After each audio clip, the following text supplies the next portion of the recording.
بسم الله الرحمن الرحيم. الحمد لله والصلاة والسلام على رسول الله محمد وعلى آله وصحبه أجمعين. اللهم افتح بخير واختم بخير وأنت خير الفاتحين. اغفر وارحم وتجاوز عما تعلم إنك أنت الأعز الأكرم. كما وعدناكم في كل يوم سبت إن شاء الله every Saturday سيكون عندنا سؤال وجواب، وردتنا بعض الأسئلة ونستقبل كذلك خلال البث بإذنه سبحانه وتعالى أسئلتكم واستفساراتكم إن شاء الله. لكن قبل ذلك فقط تذكرة بسيطة لشحذ الهمم. نحن على أبواب شهر عظيم جليل، نسأل الله سبحانه وتعالى أن يتقبل منا ومنكم. نسأل الله أن يبلغنا رمضان سالمين غانمين غير فاقدين ولا مفقودين، وأن نعد العدة لذلك الشهر العظيم. نسأل الله أن يبلغنا ونحن على خير حال إن شاء الله. Bismillah ar-Rahman ar-Rahim. Jazakumullah khair. Welcome to this live broadcast. As we said, inshallah, every single Saturday we'll have a Q&A session. But before we kick off, so please, we have some questions here, and if you have any questions, please put them in the comments. And a reminder for us to get ready for the month of Ramadan. As we approach it, we have to get ready, we have to have strength and have the intentions and the determination for this holy month, the month of Ramadan, to do righteous acts, to shun away from bad acts by the will of Allah subhanahu wa ta'ala. من الأسئلة التي تريدنا بسألوا عن صيام القضاء. يعني في هذه الأيام تعرف عادة الناس بطبيعتها سبحان الله بتأخر حتى آخر لحظات، زي اللي بدرس للامتحان بآخر اللحظات. هلا بيظل اللي بدرس في آخر الامتحان بآخر اللحظات أحسن من اللي بدرسش بالمرة، لكن كعادة البشر تسوف وتؤجل، فبكون عليها قضاء من رمضان الماضي، وها قد اقترب رمضان. فهل يجوز القضاء في هذه الأيام وقد ورد نهي عن صيام النصف الثاني من شعبان؟ هذا ذكرناه سابقا لكن بنعود وبنأكد عليه. نعم يجوز الصيام بعد منتصف شعبان لسبب، يعني في عندك قضاء لعادة انت اعتدت عليها، ما في خلاف بذلك. أصلا الكراهية الواردة في صيام النصف الثاني من شعبان هو مختلف فيها فقهيا، لكن متفق على أنه إذا كان هناك سبب للصيام فلا حرج في ذلك. فاللي عليهم قضاء سواء كانوا مرضى أو عندهم عذر شرعي وأرادوا أن يقضوا في هذه الأيام، إحنا لسه في عندنا الأحد الاثنين الثلاثة الأربعاء والخميس 6 أيام تقريبا، نسأل الله أن يتقبل من الجميع، فيجوز الصيام القضاء في مثل هذه الأيام. From the questions that came in is if people have fasting day, meaning they have days to fast, they miss some days from last Ramadan, and as you know, human nature, we procrastinate, and they still have not fasted those days yet. So are we allowed to fast now? Because you know, some people say, the ulama say it's makruh to fast in the second, or it's unlike to fast in the second half of Shaban, which we are in now. And the answer, if there is a reason, then yes, you are allowed to fast. And of course, if you have to fast some days, you have to fast them before this Ramadan, from last Ramadan. So please do so. Make sure you fast them. And if there is any other reason too, so even some scholars say, you know, they differ about whether fasting the second half of Shaban is makruh or not. But if you have a reason, like you're used to fasting Mondays and Thursdays, or you have to fast some days, or whatever it is, then it is allowed, inshallah. We still have a couple of days until Ramadan, so please do that. السؤال الآخر الذي وردنا أنه الذي يتأخر بالصيام بغير عذر.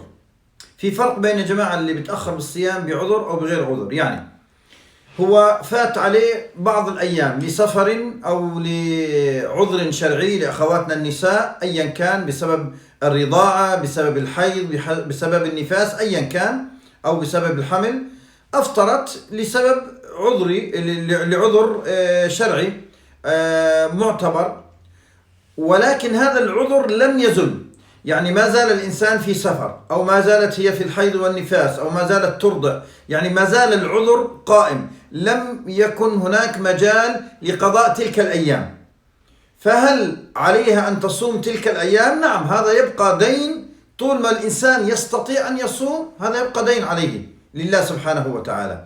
لكن إذا أخره عن وقته من غير عذر، يعني كان بإمكانه يصوم في الأيام الماضية ولكن تكاسل كما ذكرنا في بداية الحديث، تقاعس عن ذلك، فهذا عليه كذلك الصيام. وبعض الفقهاء ذكروا بقضية الكفارة، أن يطعم عن كل يوم، اللي هي مقدار صدقة الفطر. أن في أستراليا تقدر ب$12 صدقة الفطر، عن كل يوم أخره يدفع هذه الصدقة، على أنه لا يسقط عنه القضاء الذي يجب أن يقضيه. يعني خلينا تكون واضحة الصورة، إذا أخر والقضاء بسبب عذر معتبر، هناك خلاف للفقهاء أنه يعني يجب أن يدفع كفارة أو لا، لكن الأرجح والله تعالى أعلم لا يكون عليه كفارة، فقط عليه أن يقضي تلك الأيام أو أن تقضي تلك الأيام. أما إن تم التأخير بغير عذر شرعي، يعني زال السبب اللي أنا من أجله أفطرت هذه الأيام في رمضان، وصار لي مجال إني أصوم تلك الأيام قضاء ولكني لم أقضها، فعلي الصيام وعلي الكفارة، والله تعالى أعلم. الصيام قبل في مدة معينة، يعني متى يعتبر متأخر؟ تأخر إذا دخل عليه رمضان قادم دون أن يقضي ما عليه مما سبق. Another question is people who delay fasting with no reason, like they miss some days for brothers or sisters. The brothers, he was traveling or he was sick, and the sisters had certain circumstances. She was breastfeeding, or it was the monthly period or whatever it is, and they could not fast during that time. Then of course for everyone, it still stays.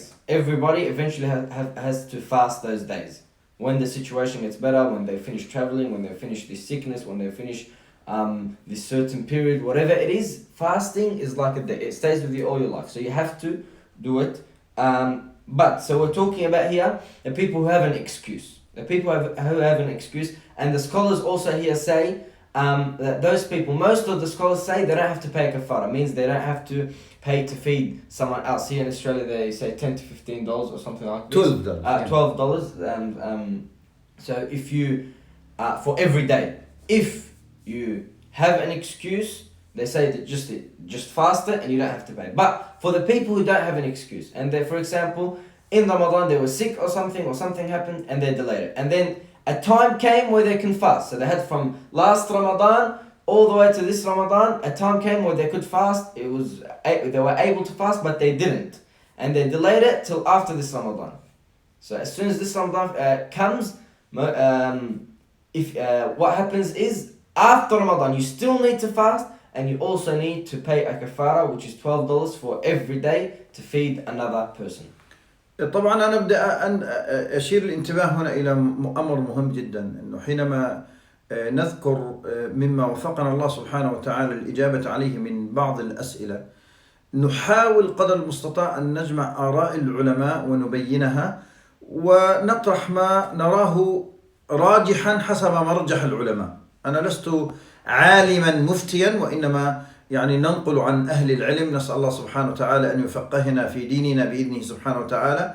لكن أنا أدرك تماما قضية الاختلاف في قضية الفتوى، لكن في قاعدة مهمة جدا إخواني أخواتي الكرام، أنصح الجميع باتباعها، سطرها ربنا جل وعلا في كتابه العزيز: فاتقوا الله ما استطعتم.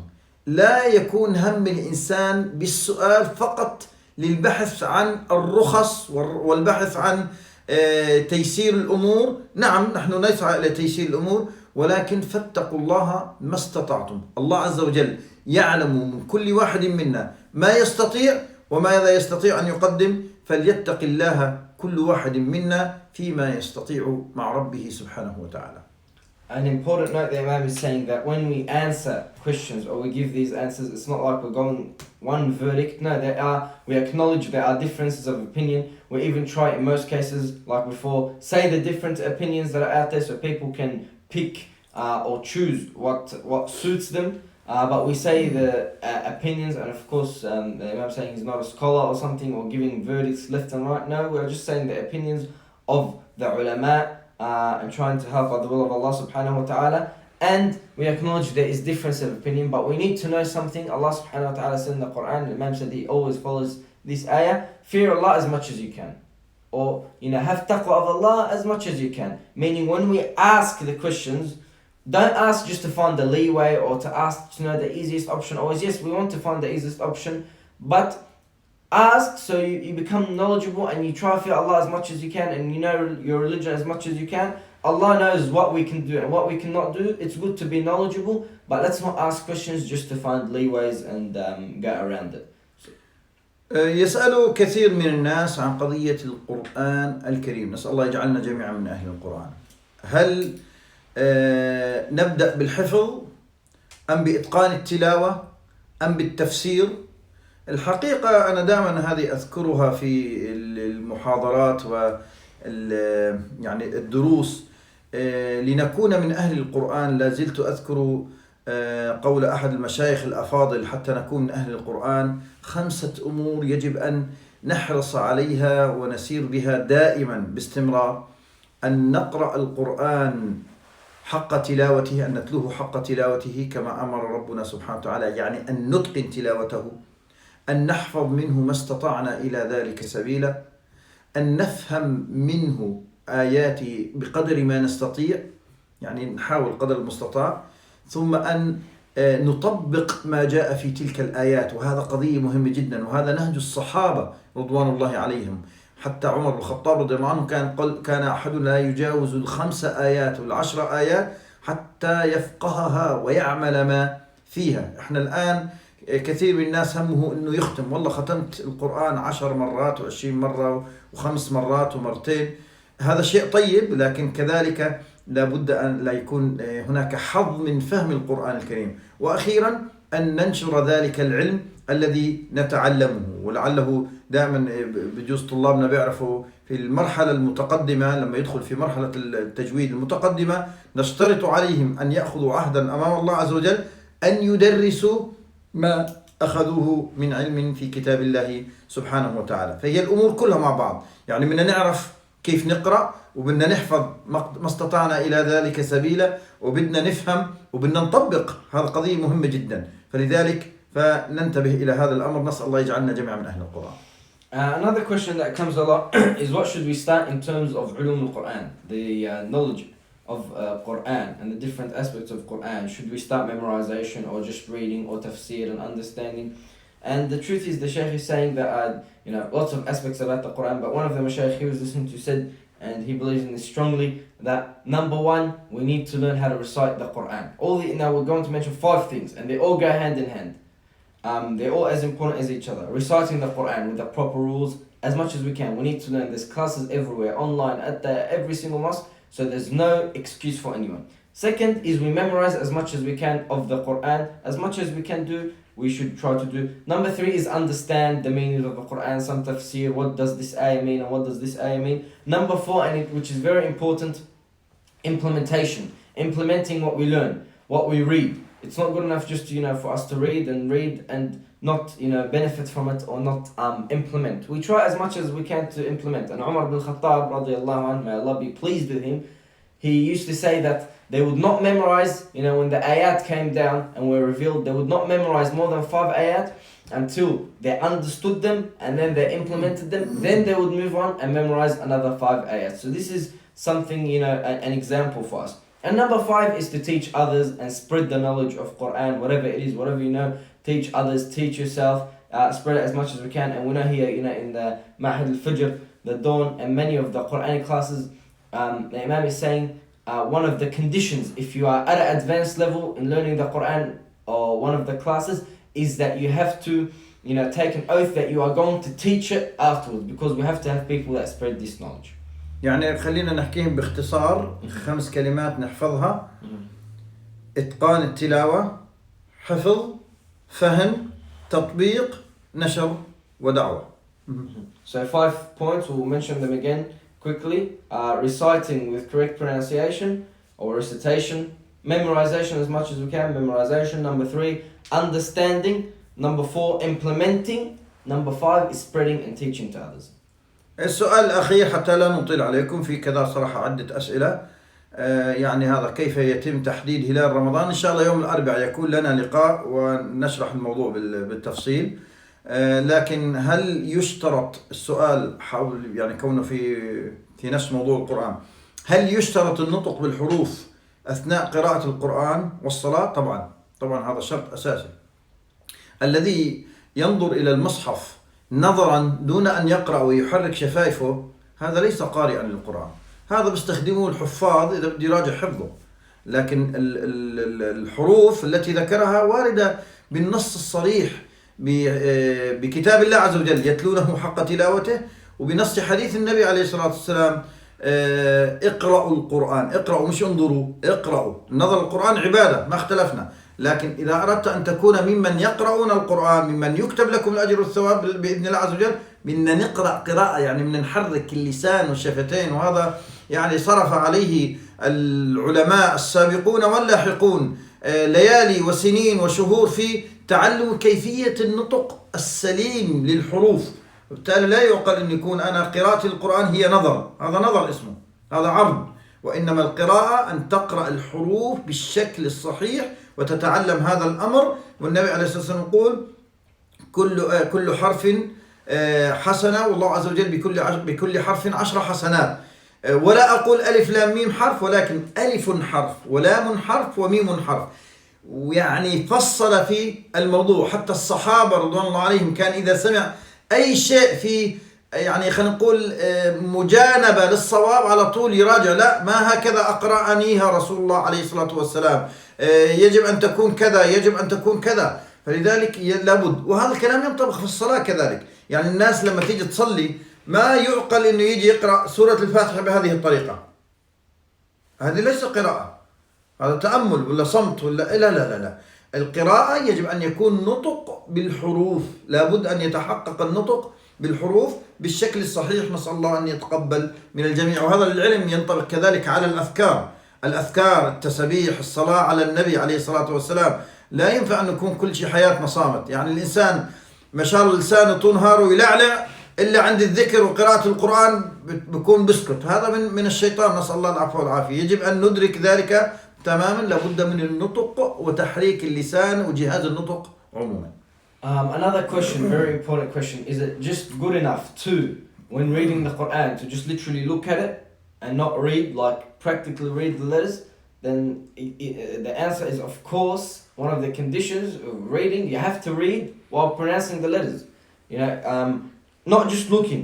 We have to read and recite, pronounce the letters, and you know, our mouth has to move in simple terms. And every letter, as the Prophet ﷺ told us, he told us read the Quran. He didn't say look at the Quran.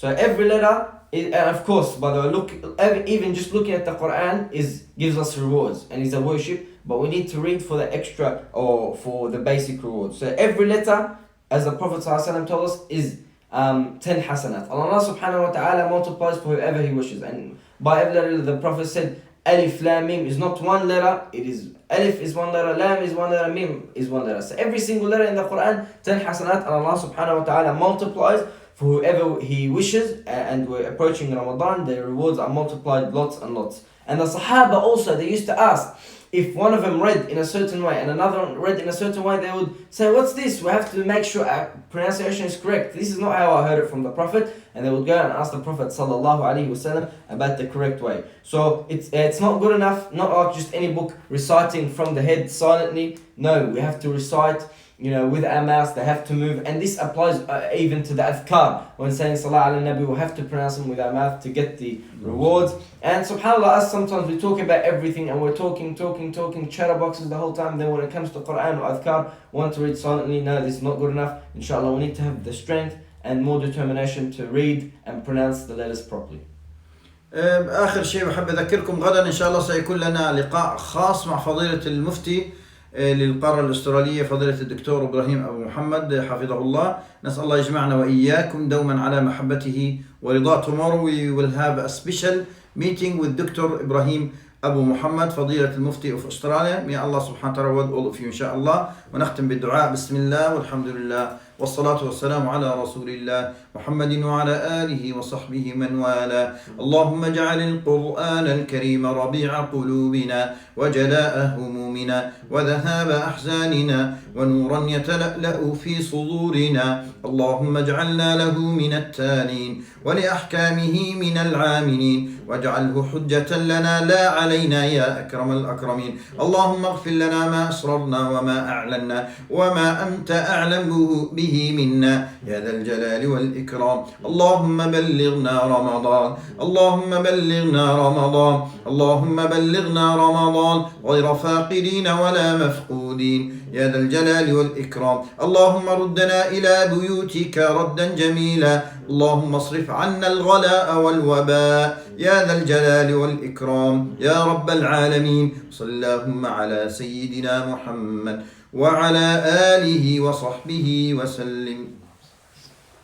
جزاكم الله خيرا.